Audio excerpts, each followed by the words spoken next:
Il y a quelque chose que personne ne trouve bizarre alors que c'est complètement étrange. Pourquoi est-ce que ceux qui sont très sensibles sortent avec ceux qui ne sont pas du tout sensibles? Ou encore, pourquoi est-ce que une personne qui a un attachement anxieux, qui a besoin d'amour en permanence, va sortir avec une personne qui sera évitante? Parce que, dans le meilleur des mondes, on mettrait par exemple les hypersensibles ensemble, ils pourraient parler de leurs émotions en permanence, ne pas se brusquer, ne pas se choquer. Tu mettrais aussi les insensibles ensemble. Et puis il y a les évitants qui seraient bien évidemment très tranquilles entre eux. Quand c'est trop proche, ça les stresse, et ben du coup ils seraient toujours à une certaine distance. Ce serait l'équation parfaite. Pourtant, ça n'arrive jamais, c'est ce que je vais vous montrer aujourd'hui. On va avoir plusieurs études et en 1 heure à peu près, on va démonter cette mécanique pièce par pièce. Et surtout, on va répondre à une question à la fin de cette vidéo, parce que si ces profils s'attirent autant, la vraie question c'est, peut-on aimer quelqu'un, peut-on rester en couple avec quelqu'un dont le système nerveux est réglé pile à l'inverse du nôtre? Le vrai sujet de cette vidéo étant pourquoi est-ce qu'on est si différents, pourquoi on s'attire autant, et pourquoi est-ce que bien évidemment c'est la catastrophe par la suite. Alors je vais vous poser 8 questions et répondez juste dans votre tête ou encore comptez sur vos doigts. Et retenez bien ce chiffre pour la suite. Premièrement, vous sentez-vous submergé quand tout arrive en même temps? Oui ou non? Deuxièmement, est-ce que les bruits, lumière et odeurs vous gênent plus que les autres gens dans la pièce? Avez-vous besoin de vous isoler pour récupérer? Est-ce que vous avez l'impression de voir des détails que personne d'autre à part vous ne voit? Est-ce que parfois vous écoutez une musique et ça vous serre la gorge? Est-ce que vous avez l'impression d'être plus exigeant vis-à-vis de vous-même ou de plus surveiller vos propres erreurs, là où les autres semblent faire des erreurs et ça ne dérange pas tant que ça? Est-ce que vous évitez les films qui sont durs à regarder? Est-ce que l'humeur de l'autre atteint votre humeur à vous? Alors peut-être que depuis que tu es jeune, depuis que tu es enfant, on t'a dit les mêmes choses. On te dit tu es intuitif, tu es sensible, tu es à l'écoute, tu es cette personne qui comprend tout le monde, ou encore tu es une belle personne. Sauf que tous ces qualificatifs géniaux de ton enfance, peut-être même de ta vie d'aujourd'hui, aujourd'hui ça devient comme une espèce de boulet. C'est quelque chose qui t'épuise. Tu es fatigué de modeler ta vie sur celle des autres. Alors à un moment donné, tu as regardé une vidéo sur YouTube, sur TikTok, sur Instagram, et il y a eu un mot pour ça. L'empathie. Et notez ce mot parce que ce que je vais vous dire dans quelques minutes ne va pas vous plaire du tout. Mais avant ça, on va faire votre portrait parce que si je me trompe sur vous, j'aurai faux pendant toute la vidéo. Ces 8 questions auxquelles vous avez répondu par oui ou par non, c'est un test qui s'appelle l'échelle de sensibilité de traitement sensoriel, qui a été développé en 97. À la base, c'est 27 questions que je me suis permis de concaténer en seulement 8 pour rendre la vidéo un peu plus agréable. On a à peu près les grandes lignes ici. Si votre score est d'au moins 6, alors dans ce cas-là, vous rentrez dans cette étude dans les 15 à 30% de la population qui ont une sensibilité de traitement sensoriel. Retenez bien que ce n'est pas un diagnostic et que ce n'est pas non plus un défaut ou une maladie, c'est juste un trait de caractère. Maintenant, on va décrire l'autre. Alors, je prends dans cette formation d'1 heure à peu près l'exemple d'une femme qui serait sensible ou anxieuse et d'un homme qui serait évitant ou qui ne ressentirait pas grand-chose. Ça aurait pu être l'inverse, et je vais vous dire quelque chose, c'est qu'on est à 50-50 dans ce type de caractère, mais pour simplifier le script et pour ne pas dire en permanence, cette personne qui a l'échelle de sensibilité de traitement sensoriel, et j'ai mis femme, et on mettra homme dessus, ce sera beaucoup plus simple. Mais si tu es un homme, reste ici, j'ai en coaching au quotidien tout autant d'hommes que de femmes qui me parlent de ça. Tu as peut-être vu beaucoup de vidéos qui parlent de lui. Parfois on l'appellera l'hyposensible, celui qui ne ressent rien. D'autres fois, on parlera d'un monstre. On parlera aussi d'un évitant. Mais en réalité, on se trompe. Ce sont des personnes qui sont souvent très sympas, je dirais même très chaudes en surface. Ce ne sont pas des personnes froides. Au début, vous avez rigolé comme des dingues ensemble. Cet homme était curieux, cet homme était sensible. Les femmes que j'accompagne me disent même souvent, il était extrêmement présent pendant les quelques premiers mois. Elles me disent même, c'était la personne la plus attentionnée que j'ai connue sur Terre. On pense souvent qu'une personne qui serait évitante, par exemple, ne ressentirait jamais rien, un peu comme espèce d'animal froid, ou encore comme un monstre psychopathe. C'est pas le cas. Cette personne a plein d'émotions. Et elle a aussi une grande sensibilité. Le souci de ce type de profil, c'est lorsque la température monte, c'est quand vous vous approchez, c'est quand il y a une date qui arrive, une date d'anniversaire, d'engagement, ou encore l'achat d'une maison, ou encore l'idée d'avoir un projet ensemble, un enfant, d'aller plus loin, de se présenter à la famille, de devoir s'engager. Et au bout de quelques mois, voire au bout de quelques années, il devient beaucoup plus froid, toujours présent dans la pièce, mais cette personne ne répond plus. T'as juste un OK. T'as des choses qui sont juste très factuelles. Et là, il y a deux choses qui vont se développer en parallèle. La première, c'est le fait de le détester, le sentiment d'avoir été arnaqué, bien évidemment. Tu rencontres cet homme, cette femme qui est sensationnelle, qui te comprend comme personne, et tout d'un coup, net, ça coupe. Comme si le câble avait été coupé. Et toi, tu te dis, pour qu'il y ait eu autant d'amour avant, en tout cas en apparence, et plus rien après, c'est forcément que c'était faux, je me suis fait avoir, c'est donc un monstre avec qui j'ai été. Il n'y a rien de plus traumatisant que de passer d'une relation qui se passe bien à quelque chose qui coupe sans aucune explication. Et ensuite, tu vas tomber sur des vidéos qui parlent non pas de l'autre, mais qui parlent de toi. Et certains psys, certains coachs vont te dire des choses comme « Tu l'as attiré parce que tu ne vaux pas mieux. Donc, monte ton énergie. » Tu sais, lorsqu'on ne sait pas trop définir quelque chose, on parle d'énergie. Il y a une mauvaise énergie ici. Cette personne, par contre, a une très bonne énergie. Il faut que tu travailles sur ton énergie. Il faut que tu rayonnes plus. Qu'est-ce que ça veut dire, rayonner? Donc, on va te dire que, comme ton énergie est basse, tu as attiré le mauvais homme, la mauvaise femme, et c'est comme ça. Ou encore que cette personne a ressenti en toi une énergie qu'il pourrait bousiller. En réalité, c'est faux. Tu ne l'as pas attiré parce que tu avais une mauvaise énergie, ni parce que tu ne valais rien.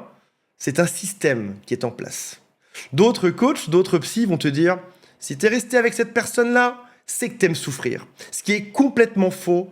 Personne sur Terre n'aime souffrir. Et je dirais même l'inverse. Ce que vous aimez, c'est le moment où vous arrêtez de souffrir. Alors pourquoi est-ce que je parle de système? Parce que tu as été programmé comme un logiciel dans ton cerveau pour te mettre en couple avec ce type de personne. Au plus profond de toi, tout ton ADN, tout ton cerveau a été mis en place pour aller dans ce type de relation. Je vais vous donner une image dans cette conférence, une seule, et j'aimerais que vous la reteniez parce qu'on va en reparler dans la suite de cette vidéo. Imaginons un détecteur à fumée et une alarme. Alors si tu as cette alarme à la maison, ça va sonner fort, je pense, mais imaginons que toi, tu sois à gauche. Au passage, si toi, tu es cette personne qui est évitante, cette conférence marche pour toi aussi. Hein. C'est juste que 8 fois sur 10, j'ai plutôt les anxieux ou les hypersensibles que les évitants, mais j'ai aussi les autres. Imaginons que ton alarme soit très sensible et que à un seuil trop bas, ça se déclenche. On parlait dans la vidéo de la semaine dernière d'un grille-pain qui chauffe de manière normale. L'alarme se met à sonner. Il n'y a aucun problème. Elle détecte bien qu'il y a du chaud. Ce n'est pas faux. Mais ça sonne trop vite, trop tôt. Et on va imaginer une personne qui sera évitante à côté. Son alarme marche tout autant que la tienne. Elle marche. Alors pas de manière aussi sensible que la tienne, mais elle fonctionne. Le seul problème, c'est que ce seuil, il est très haut pour déclencher la sirène. Et surtout, le câble est coupé. Donc, au bout d'un moment, ça peut ressentir qu'il y a un problème, mais il n'y a aucun son qui sort. Si jamais ça ressent trop, ça coupe. Toi, vu de l'extérieur, tu te dis, cette personne ne ressent absolument rien. Pour avoir coupé net d'un coup, pour ne plus rien me dire quand je parle avec lui dans la cuisine, c'est que ça ressent rien derrière. Ce qui est faux, il y a le même système de détection que toi, c'est juste que le câble est coupé, il n'y a rien qui sortira. Tu rentres le mardi soir à la maison, tu dis à ton chéri, je pense qu'il y a un truc qui va pas entre nous, tu as déjà ressenti trop fort un espèce de léger malaise, et ce qui est vrai en plus, mais ce léger a été amplifié, je pense qu'il y a un problème entre nous, et lui, il lève les yeux au ciel, il répond non, tout va bien, il n'y a pas de souci, et il le pense, c'est-à-dire que c'est pas un mensonge, chez lui, il n'y a rien qui sonne, il n'y a rien qui l'alerte. Alors t'insistes, le jour 1, jour 2, tu reviens vers lui, je pense qu'il y a un problème. Jour 3 encore, mais tu sens pas qu'il y a de la fumée, tu sens pas qu'il y a un problème ici, et lui te dira quelle fumée? Non, il y a rien. Et toi tu te dis, je sors avec quelqu'un qui est aveugle, qui ne ressent rien, qui n'a pas d'émotion. Et lui en face, il se dit, je sors avec quelqu'un d'hystérique. Elle est en train de faire un drame pour rien. Ce qui signifie que elle va passer sa vie, tout son couple, à essayer de prouver qu'il y a un problème. Et lui va passer sa vie à prouver qu'il n'y en a pas, seulement pendant ce temps où l'un surréagit et l'autre a coupé ses émotions, en réalité, on ne s'occupe pas du vrai problème. Parce que très souvent, il y a un vrai problème à corriger. On est tellement occupé à vouloir montrer à l'autre qu'il y en a ou qu'il n'y en a pas, que finalement, on oublie de régler le souci principal. Voici ce qu'on va voir ensemble. On va commencer par voir ce que vous êtes vraiment. La phrase sonne très dure. Je sais qui tu es. Ce n'est pas le cas. Il y a une partie qui est un peu désagréable, mais ça va passer juste après. Deuxième partie, on va voir ce qui se passe chez lui. Troisième partie, ce qui sera peut-être votre surprise aussi au passage, pourquoi est-ce que ça tient si longtemps? On a des systèmes internes, neurologiques, qui sont complètement à l'opposé l'un de l'autre. C'est pas agréable, mais pourtant, ça tient. On s'engueule tout le temps, mais pourtant, on ne quitte pas l'autre. On se quitte souvent, mais pourtant on se remet souvent ensemble. Et pour finir, parce qu'on est des gens qui sont quand même positifs, on verra ensemble ce qui fonctionne. Alors je vous ai parlé tout à l'heure de l'empathie et de toutes ces vidéos qui parlent de ça, et je plaide coupable, j'en ai fait aussi un paquet. La réalité, c'est que il n'y a aucune recherche sur l'empathie. C'est-à-dire que c'est quelque chose qui, au sens scientifique, n'existe pas. C'est un mot qui vient du dev perso, années 90, et c'est répandu parce qu'en fait, il est assez facile à entendre. Et puis aussi, ça sonne comme une espèce de qualité.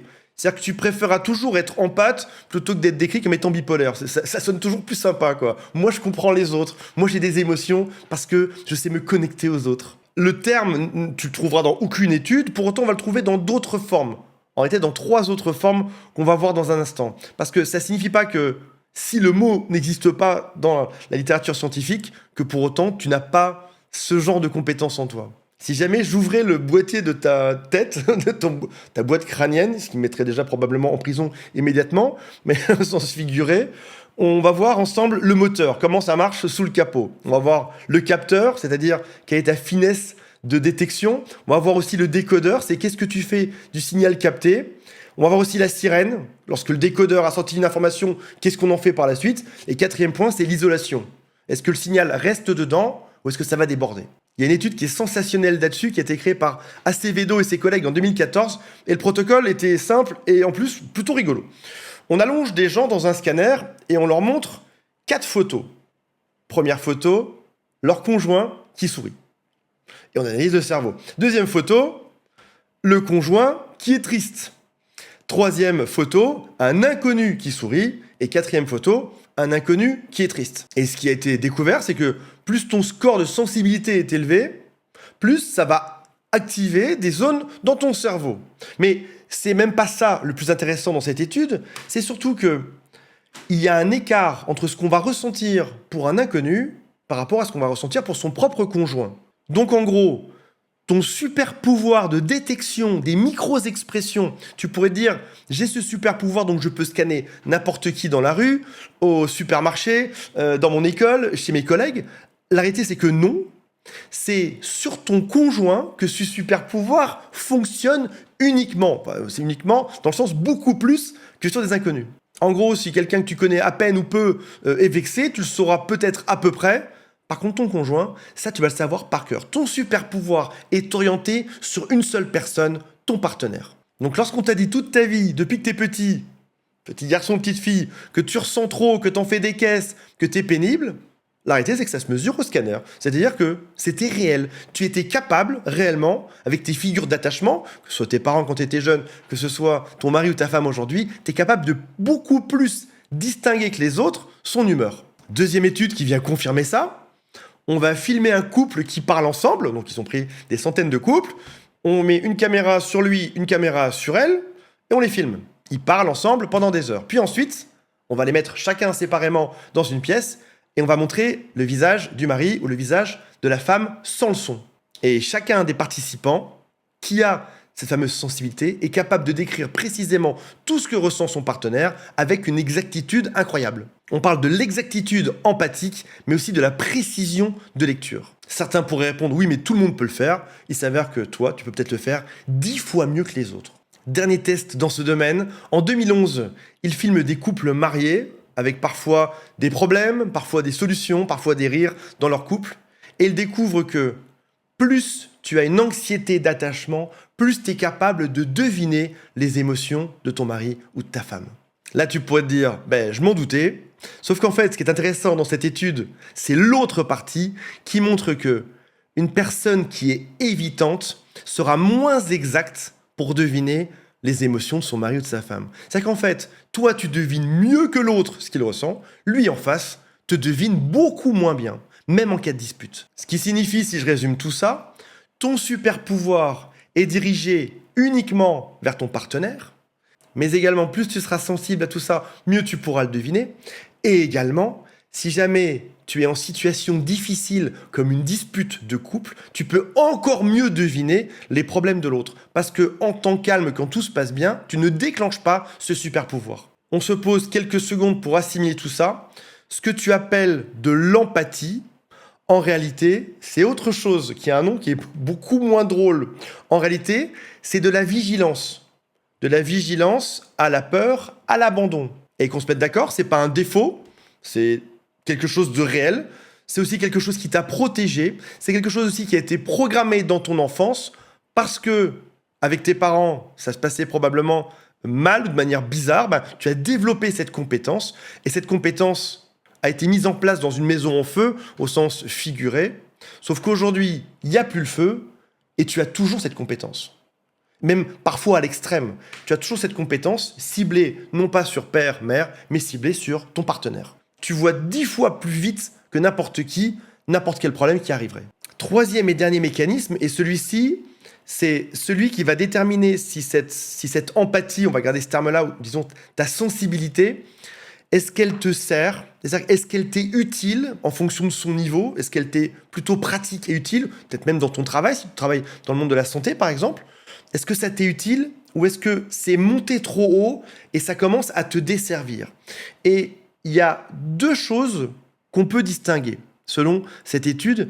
Tout d'abord, il y a celle qui s'appelle la sollicitude. C'est-à-dire qu'en gros, tu peux prédire l'autre et tu peux l'aider réellement parce que je te comprends. Je peux t'aider, je peux résoudre. Et puis malheureusement, il y a ce qui s'appelle la détresse personnelle. C'est quand ce que ressent l'autre t'atteint trop profondément, et là, tu arrives dans une détresse. Tu es envahi, tu es comme en surcharge. Et quand il y a surcharge, quand il y a envahissement, quand ça te prend dans ton corps, quand ton cerveau passe son temps à ruminer dessus, la seule envie que tu as, parce que là tu souffres, c'est une envie de fuir. Et qu'on s'entende, quand on a une personnalité un peu anxieuse, je souffre parce que je ressens trop, je veux fuir, et simultanément, je ne peux pas m'empêcher que d'y retourner parce que ça représente aussi le modèle parental. Et t'es coincé comme dans une espèce de boucle spatio-temporelle. Alors je te pose une question qui est toute simple et je te demande de ne pas y répondre trop vite, de bien y penser, peut-être même de la marquer sur un post-it.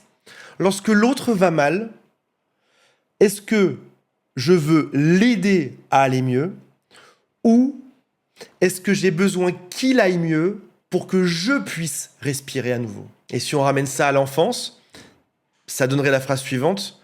Est-ce que si ma mère allait mieux, alors j'irais mieux aussi? Est-ce que si mon père allait mieux, alors j'irais mieux également? T'as peut-être déjà été dans une nurserie où il y a tous ces enfants qui viennent juste de naître, ou même dans une maternelle, tu vois, où tous ces enfants sont là, je parle vraiment en bas âge, et tout d'un coup, t'en as un qui commence à pleurer, et tous les autres pleurent également. On parle de contagion émotionnelle. Et qu'on se mette d'accord, on est programmé pour être tous dans une contagion émotionnelle. Si t'es triste, je suis censé être triste aussi. Mais il y a une compétence qui s'appelle celle de prendre de la distance. Je peux voir que je suis triste et je peux m'écarter de quelques pas de manière à pouvoir respirer et souffler à nouveau. Et je te propose qu'on en parle dans un instant. Alors maintenant qu'on a parlé de vous, que c'était angoissant, que vous avez peut-être les épaules serrées, vous êtes encore en stress, on relâche tout là, c'est bon, on peut être plus cool, on peut respirer, on parle plus de vous, on va parler de lui ou d'elle. Ce que tu dis peut-être sur cette personne, c'est elle n'a pas de sentiments, c'est un bloc de glace, il est vide. Peut-être même que tes copines t'ont dit « tu mérites mieux ma chérie, ce mec ne vaut rien ». C'est ça qu'on se dit sur WhatsApp. « Fuis, tu trouveras 1000 fois mieux, allez viens, on va sortir ensemble, on va rigoler ». Et puis, au fond de toi, t'écoutes ça, tu dis « oui, c'est vrai quand même, c'était tellement bien au début avec cet homme, cette femme que… » Forcément, il y a un problème quelque part. Et tu as peut-être aussi vu des vidéos, une copine qui te dit, tu sais, ton Jean-Mich, je pense que Jean-Mich, il souffre à l'intérieur, il souffre en secret, c'est dur. Et puis, tu te refais le film et tu repars dessus. Tu te dis, ouais, c'est vrai que j'ai analysé son visage, il n'avait pas l'air bien quand même. Mais qu'est-ce qui se passe quand t'entends il souffre en secret? Bien évidemment, t'es en train de redémarrer. La chose qu'on a eue précédemment, c'est ton empathie massive. C'est-à-dire que la chose qui te pourrit la vie, la chose que tu fais le mieux au monde, avoir trop d'empathie jusqu'à t'en bouffer la vie, eh ben ça la redémarre. Ouais, c'est vrai. Si ça se trouve, Jean-Mich, il souffre en secret. C'est vrai, si ça se trouve, il pense à moi tous les jours. Et puis, il va revenir parce qu'il est malheureux aujourd'hui. Et peut-être que si j'attends suffisamment, peut-être que si je vais vers lui, peut-être que si je suis patiente, eh ben, cette douleur qu'il a au fond de lui, ça ira mieux. Et puis, on s'en mettra ensemble. Malheureusement, ces deux récits, comme quoi il n'a pas de sentiments, ou alors qu'il souffre en secret, qu'il pense à toi tous les jours, ces deux récits sont faux. En tout cas, c'est vrai pour certains profils, et ce sera faux pour d'autres. Et pour comprendre le cadre de ce qu'on dit aujourd'hui, il y a une étude qui est citée juste ici qui montre qu'en fait, le cerveau humain crée un système d'attachement. Par exemple, quand on est enfant, on va vers un symbole de sécurité. Ça peut être ton père, ça peut être ta mère. Il représente la sécurité, la tranquillité.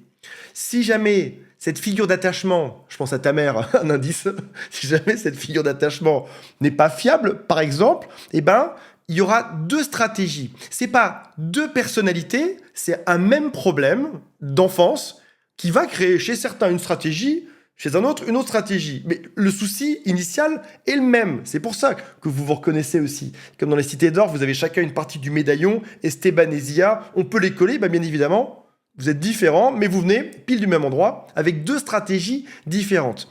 Chez un enfant, ça va hyper activer. Par exemple, tu vas insister, quand maman n'est pas là ou qu'elle ne vient pas vers toi, tu vas lui rappeler que tu as besoin d'elle, qu'il ne faut pas qu'elle te lâche, qu'il ne faut pas qu'elle t'abandonne. Tu fais encore et encore plus. Tu donnes plus. C'est d'ailleurs ce qui t'arrive dans ton couple aujourd'hui. Ou alors, si maman ne vient pas, même quand j'appelle 20 fois, qu'est-ce que je fais? Eh bien, j'abandonne. Je désactive. Là, tu as la partie attachement anxieux. Ici, tu as la partie attachement évitant. Mais c'est une seule et même personne qui a fait un choix d'une stratégie à la fin. Même origine, développement différent. Sauf que couper le fil qui retient le détecteur de la sirène d'incendie, oui, ça sort pas, mais c'est pas pour autant que cette personne ne ressent rien. Elle ressent tout de même. Et là, on va tomber sur une expérience qui est plutôt rigolote, qui a été faite en 92. On a fait passer un entretien à des gens sur ce qui s'appelle l'entretien d'attachement adulte. Donc en gros, on va parler à des gens et on a mis des capteurs sur leur peau pour mesurer leur sudation. Et autant on peut mentir à l'oral, on peut dire des choses pour tromper l'autre, autant ta transpiration, synonyme dans ce cas-là de stress, ça tu peux pas le contrôler. Tu peux pas dire je vais empêcher ma peau de transpirer. Donc quand cet entretien démarre, on leur pose des questions sur leur enfance et on remarque que les personnes qui sont évitantes te racontent une enfance où tout s'est bien passé. Oui, ma mère était plutôt une chic femme, mon père un chic type, mon oncle était sympa aussi. Il y a vraiment pas eu de problème. C'est ça qu'ils te disent. Sauf qu'au même moment, donc ces évitants sont dans ce qui s'appelle une désactivation. Je désactive tout, il n'y a pas eu de problème. Mais ce qu'on mesure, c'est qu'en fait, leur peau transpire. Donc ça signifie que lorsqu'on pense qu'ils ne ressentent rien, c'est faux. Ils ressentent. C'est juste qu'ils se forcent à ne pas ressentir ou à éviter le sujet dans leur tête. Cette deuxième expérience est extrêmement intéressante. On va venir mesurer chez une personne qui est détachée à quel point leur stress est présent avant la désactivation et après. Donc en gros, bon, je te le fais simple avec ton Jean-Mich, t'es avec Jean-Mich, la veille, il t'aime comme un fou, tout se passe bien. Le lendemain, il a tout désactivé. Ça a été trop loin, il est trop amoureux de toi, ça se passe trop bien, il désactive tout net. Et bien si on regarde leur taux de stress, on voit que avant suppression, leur taux de stress est élevé et juste après, ça démarre même en réalité pendant la suppression, leur taux de stress diminue un grand coup. Ce qui signifie que c'est pas une façade, il y a une vraie détresse interne. Plus ils s'approchent de toi, plus vous vous connaissez, plus ils sont amoureux, plus leur stress monte. Et bien évidemment, quand ta mère n'a pas répondu à tes besoins, tu te dis que n'importe quelle figure d'attachement peut te trahir. Donc il se rapproche de toi, ça monte. Au moment où il désactive net, son corps va mieux et c'est mesuré. Ce qui signifie qu'un évitant peut être bien pendant 6 mois, pendant 1 an, et en 10 minutes, le système est complètement désactivé. Et toi, tu te retrouves toute seule ou tout seul avec ton verre de margarita à la plage en disant mais où est-ce qu'il est passé? Ou pourquoi est-ce qu'il est devant moi? Et tout d'un coup, il y a plus de son, plus d'image. Le mec était trop heureux, il a tout désactivé, il n'y a plus rien. Il faut considérer aussi une chose, c'est que porter un masque, venir supprimer ses émotions au quotidien, ben ça a un coût. Ça a un coût d'être dans le déni, de penser que tout se passe bien alors que c'est pas le cas, d'imaginer qu'il n'y a pas de problème, ça a un coût. Donc en charge faible, il arrive parfaitement à supprimer ses émotions et il n'y a pas de problème. Mais si tout d'un coup on est en charge forte, ça peut être une maladie, ça peut être un problème au travail, ça peut être un engagement en plus dans votre couple, ça rajoute de la pression dessus. Et bien comme il était déjà quasiment à plein régime pour essayer de s'illusionner que tout se passait bien, au moment où ça dépasse un tout petit peu, tout craque net. Mais avant que tout craque, qu'on se mette d'accord, tout se passait parfaitement bien. On va parler dans un instant de pourquoi est-ce que vous êtes autant attirés l'un par l'autre, mais avant ça, j'aimerais juste supprimer un mythe qu'on voit souvent sur Internet, et j'y ai aussi participé. On t'a dit, avec un évitant, ben, ils vont tous revenir si tu attends 21 jours, donc 3 semaines, ou si tu attends 3 mois. Attends 3 mois, ou des fois certains disaient attends 6 mois, il faut doubler avec un évitant. La réalité, c'est que c'est pas une date. Il n'y a pas une date précise à laquelle on pourrait dire un évitant va revenir. Il y a quelque chose d'autre. Il y a un seuil. En gros, c'est ton seuil d'évitement. À quel point ton enfance t'a suffisamment déglingué et pour que tu sois plus ou moins évitant. Certains vont revenir, alors pas parce qu'ils ont craqué, c'est plutôt parce que, au bout d'un moment, on l'a vu tout à l'heure, là, dans ce schéma-là, quand tu es redevenu tranquille après la désactivation, après la suppression, bah finalement, ça va bien. Au bout de 2-3 semaines, le manque revient. Et là, ils vont revenir vers toi. Bah oui, ils sont zen, ils sont cool, ils peuvent revenir dans la marmite qui bouillonne. Mais d'autres, par contre, ne reviendront jamais. Alors, c'est pas forcément qu'il t'a remplacé par quelqu'un de mieux, c'est simplement que leur système qui a été construit il y a 30 ou 40 ans de ça, leur a dit que quand on s'attache à quelqu'un, c'est dramatique et donc il faut partir définitivement. Et la vraie question aujourd'hui, c'est pas dans quel groupe je suis, est-ce que mon ex ou mon compagnon est plutôt comme ceci ou comme cela. La vraie question, c'est qu'est-ce que toi tu fais dans ces mois-là. Parce que bien évidemment, si tu attends et si tu vis entre parenthèses pendant 21 jours ou même pendant 3 ans, bah c'est pas forcément agréable. Bien évidemment, ce type de profil va souvent venir avec ce qu'ils appellent l'alexithymie, c'est la difficulté à identifier ses propres émotions. Il y a beaucoup d'études dessus qui montrent que on n'arrive pas, lorsqu'on est évitant, à venir sonder son propre intérieur. Bien évidemment, quand on est dans le déni depuis des années, va chercher quelle émotion tu ressens. C'est-à-dire que tu passes ta vie à tenter de gommer tout ce que tu ressens et à ne rien montrer absolument à l'extérieur. Et souvent, ils en sauront rien du tout. Qu'est-ce que tu ressens ? Et lui en face, il répond pas. Et peut-être que tu as posé cette question et que tu as été surprise que l'autre ne réponde rien. La réalité, c'est qu'ils n'y ont même pas accès. Quand quelqu'un ne sait pas avoir accès à ses émotions, ne lui demande pas. C'est ça la règle. De manière générale, demande-lui un fait concret, à quelle date, à quelle heure se passe le concert ce soir, quel horaire il est, mais pas qu'est-ce que tu ressens. Considère aussi la chose suivante, après ça on va parler de votre attirance l'un pour l'autre. Il a été déterminé qu'au-delà de 100 battements par minute de ton cœur et du sien, la conversation ne peut plus être constructive du tout. Tu seras débordé par tes émotions, par ta sensibilité, par ton anxiété. Il sera aussi débordé par cette pression qu'on a vue juste avant. On ne peut rien construire. L'un peut crier, l'évitant peut avoir les yeux dans le vide, il est complètement désactivé au maximum, c'est plus qu'un zombie, il est devant toi figé, tellement que ça bouillonne à l'intérieur, tellement qu'il essaye de tout désactiver. Mais toi aussi, ton alarme, elle hurle depuis 20 minutes. Au bout d'un moment, ça marche plus. Donc dans ce cas-là, évidemment, c'est pas une conversation, c'est vous vous défendez chacun, vous attaquez chacun. Et là, mieux vaut en général aller faire un tour dehors, une demi-heure, pour en reparler tranquillement juste après. Donc comprends bien que son silence aujourd'hui, c'est pas un message. Une cliente hier qui me dit, mais je ne peux pas retourner vers lui parce que, oui, il est évitant, mais si j'y retourne, ça signifierait que je suis soumise à sa façon d'être ou que je m'écrase par rapport à lui et que ce serait lui qui serait mieux que moi. Et je lui ai dit, écoute, Germaine, c'est pas son prénom, écoute, Germaine, c'est pas le cas. T'es pas en train de mettre ton ego dans un endroit où il faut le prouver. C'est toi le mieux ou le moins bien dans l'équation. T'es juste face à une personne qui subit son état. Son silence, c'est pas je veux te faire passer le message que je veux plus être avec toi, que je t'aime, que je te déteste, etc. Son silence, c'est juste mon système nerveux a dépassé un certain seuil. Je n'arrive plus à maquiller, à couper, à être dans le déni de mes émotions. Je dois partir. C'est ça que ça veut dire.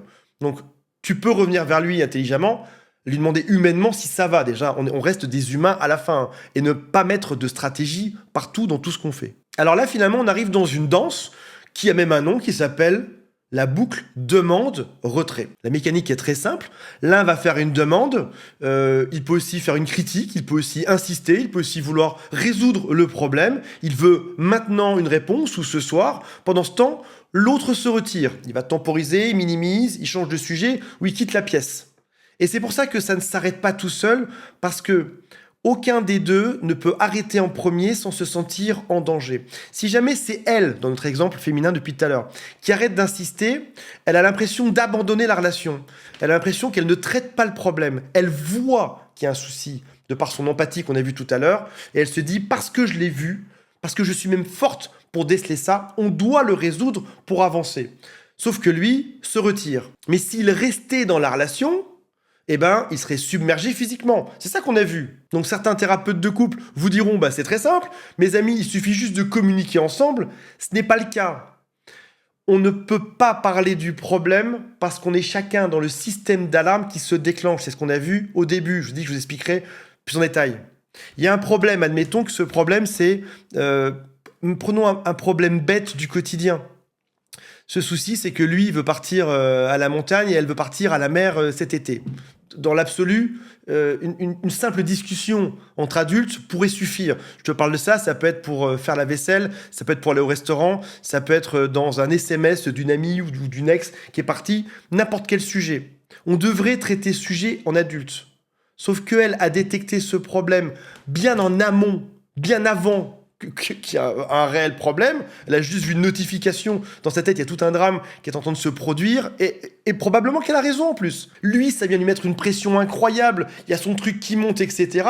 Elle essaye de l'alerter, attention, il y a un problème, mais ça hurle, la sirène hurle trop fort, pas au sens physique, pas du sens qu'elle crie, mais plutôt au sens où elle a remonté un problème trop tôt, trop vite. Et si t'es un homme, c'est pareil, hein. Il y a un problème, sauf que c'est trop tôt, trop vite, trop gros. Mais il y avait vraiment un souci. L'autre en face, lui ou elle, évitant, va désactiver, il ne peut pas, il y a trop de pression, il n'arrive pas, il part. Et donc du coup, on n'a même pas parlé du problème, on n'a même pas réussi à le résoudre. T'es juste tombé sur deux systèmes de sécurité qui s'activent en parallèle.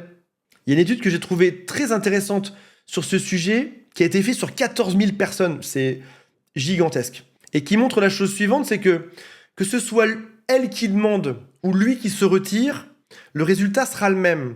Donc en gros, ça signifie que on a tendance à penser que c'est lui le problème. Évidemment, c'est tellement simple, c'est l'évitant, il évite l'amour, etc. C'est lui le problème.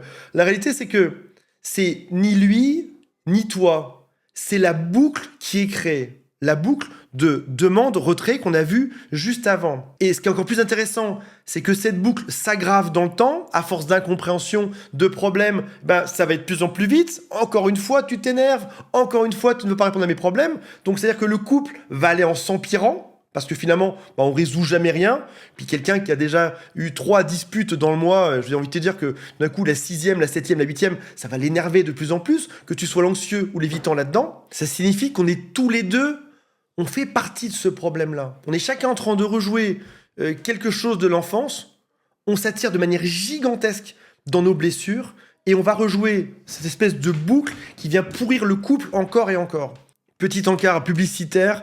Comme vous le savez, j'ai cofondé le site psychologue.fr. Je vous mettrai un lien juste en dessous parce que ce genre de situation se parle avec un humain. Alors, on peut démarrer ChatGPT qui te donnera toujours raison, qui te dira toujours que c'est l'autre, le monstre. Là, en l'occurrence, dans ce type de problématique, même si c'est dur d'entendre qu'on a aussi son rôle à jouer dedans, il y a une façon de changer les choses. Et les psychologues sont extrêmement bien formés sur ce genre de conflits, de schémas, notamment si vous arrivez en allant les voir en leur disant non pas c'est lui le problème, regardez ce qu'il m'a fait souffrir, mais en disant plutôt on est sur un schéma où je pense que je suis plutôt anxieuse et lui évitant, et on a une boucle qui s'aggrave en permanence, on n'arrive pas à régler les problèmes, qu'est-ce qu'on peut faire? Déjà en prenant sa part, déjà ça ira mieux que de raconter pendant 1 heure ou 2, imaginez ce qu'il a osé me faire, il est parti avec ses copains.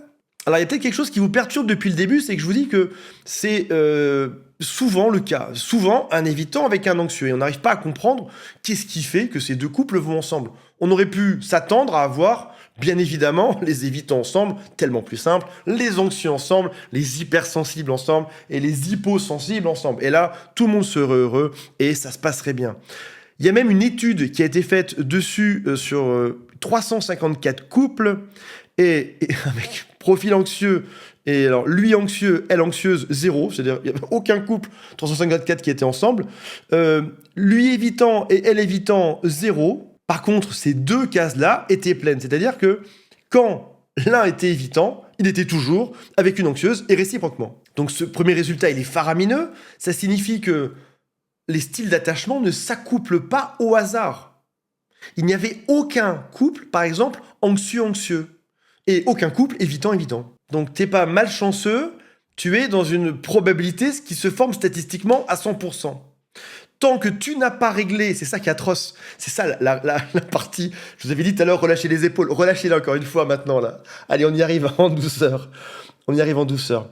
Ça signifie que pour ne plus rencontrer des évitants, tu ne dois plus être anxieux. C'est ça le truc. C'est-à-dire que la partie du travail que tu peux faire, c'est pas la sienne, bien évidemment, c'est la tienne que tu peux changer là-dedans. Si jamais j'arrête d'avoir le profil anxieux ou évitant, dans ce cas-là, j'aurai de manière quasiment certaine une relation saine par la suite. Je suis tout autant responsable de cette situation que l'autre. Ce n'est pas que l'autre le problème. Mais cette étude montrait autre chose. C'est que ces relations étaient stables. Alors, il disait pas que la relation était heureuse, il disait que la relation était stable dans le temps. Donc en gros, que cette relation pouvait durer très longtemps, mais très longtemps de manière malheureuse. Alors, je vais faire une petite parenthèse pour qu'on comprenne mieux ce point-là.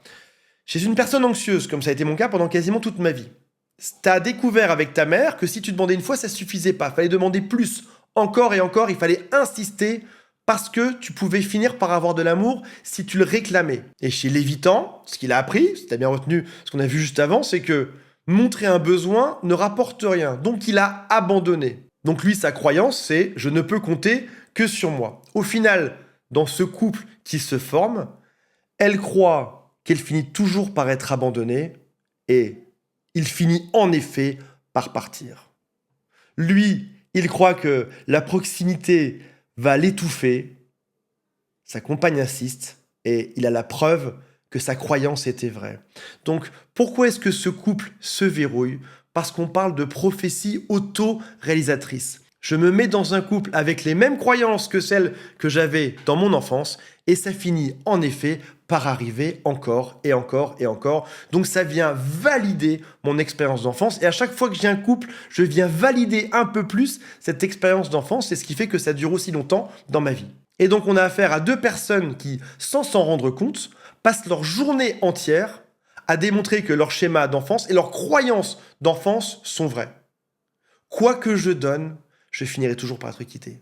Si jamais je m'attache à quelqu'un, l'autre partira. C'est aussi pour ça qu'on a autant de mal à quitter l'autre, parce que ça vient rejouer encore et encore un schéma d'enfance. C'est insupportable à vivre, mais c'est stable dans le temps. Une autre étude montre que plus on sera couplé dans nos émotions, plus il y a de chances que ça déborde. Si par exemple, je m'énerve, et admettons que ma compagne ne s'énerve pas, dans ce cas-là, ça risque de se calmer. Mais si je m'énerve et qu'elle s'énerve, qu'on est tous les deux aussi sensibles par rapport à ce qui se passe, parce qu'on a chacun un détecteur d'alarme identique, dans ce cas-là, on a plus de chances d'arriver au conflit. On va venir donc s'auto-alimenter dans le conflit. Et puis bien évidemment, il y a cette récompense alternative.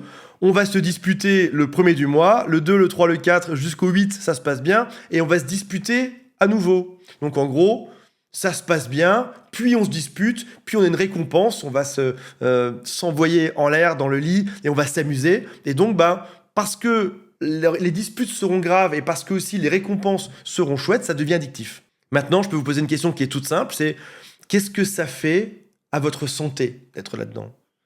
Comment vous vous sentez aujourd'hui ? Est-ce que vous dites toujours, tiens, c'est pas de chance, on tombe toujours sur le même profil ? Est-ce que vous dites toujours, tiens, je suis heureux dans ce couple-là, ma santé est bonne ? Très probablement que vous y pensez tout le temps, du matin au soir. Très probablement que l'autre est toujours au cœur de vos réflexions, que vous soyez l'anxieux ou l'évitant. Très probablement que vous dormez moins bien, que vous vous alimentez moins bien aussi, que même dans votre travail, ça vient jouer inconsciemment. Forcément, quand on a autant de disputes, quand il y a un système qui est autant explosif, on y pense tout le temps. J'imagine que vous avez déjà essayé des méthodes classiques, comme par exemple mieux expliquer, envoyer un plus long message, recommencer, faire un silence radio pour que l'autre comprenne que je souffre, la jouer cool aussi, lire des livres sur les évitants, sur les anxieux. Mais vous avez dû remarquer que ça marche pas tant que ça. Il y a une question à vous poser lorsque vous ressentez un agacement, quelque chose qui ne va pas. Cette question, c'est est-ce que je suis en train de détecter ce qui m'arrive aujourd'hui ? Ou est-ce que ça ressemble à quelque chose, ou un abandon, ou un schéma qui m'est arrivé avant ? C'est pas calme-toi qu'il faut se dire je déteste ça, et j'imagine que tu détestes ça tout autant que moi. L'idée, c'est de prendre un peu de recul et à se dire qu'est-ce qu'on est en train de répéter comme scénario non-stop, du matin au soir. Et déjà, quand tu arrives à le nommer, quand tu arrives à voir ce qui se passe, ça change tout. Tu n'es pas que l'espèce de marionnette qui rejoue juste son trauma d'enfance. Tu deviens l'être humain est génial pour ça. Tu peux penser à tout en train de penser, tu peux t'imaginer en train de penser que tu penses, tu peux te regarder de plus haut. Et tout d'un coup, tu vois ta vie différemment. Je suis peut-être juste en train de rejouer encore et encore la même situation. Une fois que tu as compris ça, tu peux passer au deuxième levier, demander autrement. Plutôt que d'être énervé, tu réponds jamais, tu t'en fous. C'est dire par exemple autre chose. Bah tiens, quand j'ai pas de réponse de ta part, ça provoque ça chez moi. Ou alors j'ai juste besoin d'en savoir quand est-ce qu'on peut en parler. Ou encore, je ne peux pas parler de ça maintenant, mais si tu veux, on en parle à 21h. Pour lui, c'est le droit de s'arrêter. Pour elle, c'est je disparais tranquillos et on en reparle un peu plus tard. C'est couper ce moteur d'enfant intérieur pour enfin passer sur un moteur adulte. Le troisième levier, qui a des chiffres assez solides, c'est que 70% des gens qui vont en thérapie ou en thérapie de couple finissent par aller mieux à la fin. Et avant de rencontrer un psychologue, préparez votre premier rendez-vous. Et plutôt que de dire « il a fait ceci, elle a fait cela, vous vous rendez compte ? Est-ce qu'on fait ça à un homme ? Est-ce qu'une femme ne devrait pas ? etc. » Pensez ça différemment. Écrivez sur une feuille « qu'est-ce que je fais quand j'ai peur d'être abandonné ?» J'ai mis « et », mais c'est « et eux », mais c'est « et » aussi. Qu'est-ce que je fais de mes propres besoins? Est-ce que je suis capable de les dire ou pas? Qu'est-ce qui se passe dans mon corps quand l'autre en face ne répond pas? Qu'est-ce que je voudrais être capable de faire à la place? Et là, vous voyez, on n'est pas en train de s'orienter vers l'autre, on est en train de s'orienter vers soi-même. Alors, à la question initiale qui est « est-ce qu'on peut aimer quelqu'un qui a un système nerveux réglé à l'inverse du sien ?» La réponse est oui. Parfois. La réponse est oui, parfois. C'est-à-dire que si tu bosses sur toi, si tu arrives à calmer ton attachement anxieux ou évitant, si tu redeviens plus stable, si tu mets de la maturité dans ton couple, si tu arrives à prendre ce détachement, si tu arrives à analyser tout ce qui se passe, et lui aussi, j'ai envie de dire, parce qu'il faut être deux, dans ce cas-là génial, vous resterez ensemble. Si malheureusement, il ne comprend pas ça, elle ne veut pas comprendre ça, elle veut rester dans son mode de fonctionnement, toi tu vas évoluer, tu pourras plus rester dedans. Ce sera grotesque, ridicule. Tu verras parfaitement la chose qui se joue, mais tu pourras plus le supporter parce que tu vas comprendre la chose. Donc dans ce cas-là, il y aura séparation. Dans le meilleur des cas, vous êtes à deux à progresser dessus. Et c'est ce qui fait que le couple s'apaise et que ça peut aller mieux. Voilà mes amis, j'espère que ça vous a intéressé. Je vous mets le détail de toutes les études juste sous cette vidéo, le lien vers psychologue.fr et on se retrouve prochainement. J'espère que vous avez aimé ce format long. Mettez en dessous un like si vous voulez, un commentaire, ça aide beaucoup le référencement de ces vidéos. Il y a aussi des petits boutons qui s'appellent booster si vous le souhaitez ou le faites pas. Mais sachez que si jamais vous avez aimé ça, faites-moi le savoir d'une manière ou d'une autre. Par pigeon voyageur. Salut à tous, bye, je vous aime.